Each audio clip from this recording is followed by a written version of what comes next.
Well, one day my administrative assistant came running into my office and said, "You won't believe what I just saw on Twitter."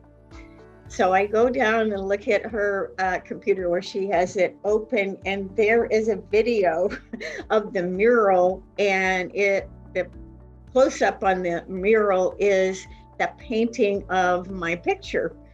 And it was off of my formal headshot that the University of Pennsylvania has. And it was like, oh, wow, this is so phenomenal and wonderful. And then I learned a little bit more about it, and that it was recognizing women scientists, and really the greatest honor of my life to be on that mural, and to showcase also hospital nursing, and to be, located in a very wonderful hospital area. So I'm very, very excited.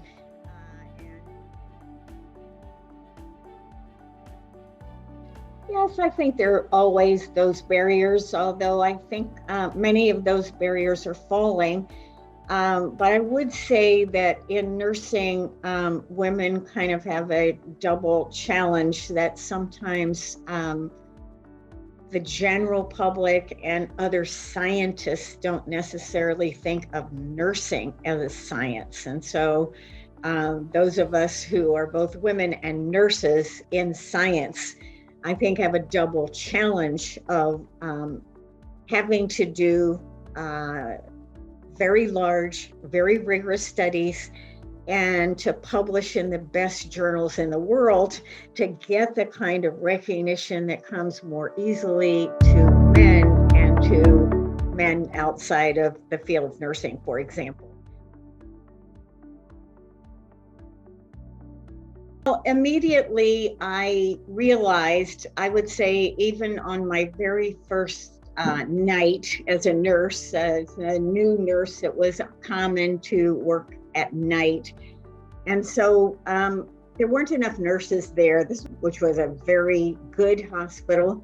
But I realized that I had a good education. I thought I was a good beginning nurse, but really the challenges were too great for two nurses with 25 patients to really respond to adequately.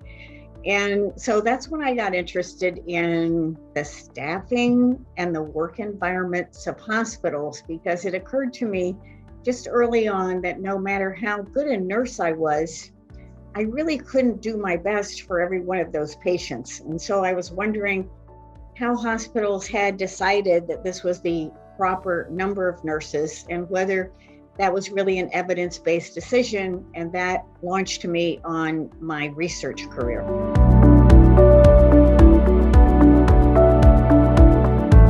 Well, I think asking what is ideal is not exactly the right question, because every nurse taking care of a patient needs to have the independence and autonomy to decide what level of staffing an individual patient needs. So what my research shows is that it's important for public policy to set what is a safe minimum level of nursing care in an institution, and then let the nurses in the institution decide what optimal care would be, and whether optimal care is important. And so our research suggests, these are in US hospitals, given the technology and the length of stay, that on, for example, adult medical and surgical nursing units, that nurses should really not take care of more than 5 patients at a time. And in the one state that we have in the US that has a law governing the minimum required staffing, it is set at nurses caring for not more than 5 patients each. And the hospitals in California, which is the state, have very good outcomes. Well, we looked at a number of different outcomes. And with regard to mortality, we find that every additional patient added to a nurse's workload is associated with about a 7 to 10% increased mortality. And that's not necessarily starting at 5, that's starting at whatever the level is. So it shows that the more patients that nurses have, the higher the odds of death in the hospital is. We also find that every additional patient in a nurse's workload leads to patients having reduced satisfaction with their care. And so we find that there's a large variation as well in mortality, in patient satisfaction, in length of stay, in readmission rates. Almost everything varies according to the nurse's workload.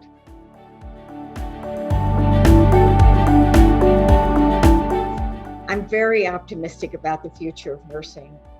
In the US, nursing is one of the top career choices for all young people. Nurses can do so many different things in our modern healthcare systems that it makes for a great career of 20 or 30 years because you can really vary what you do as a nurse over time.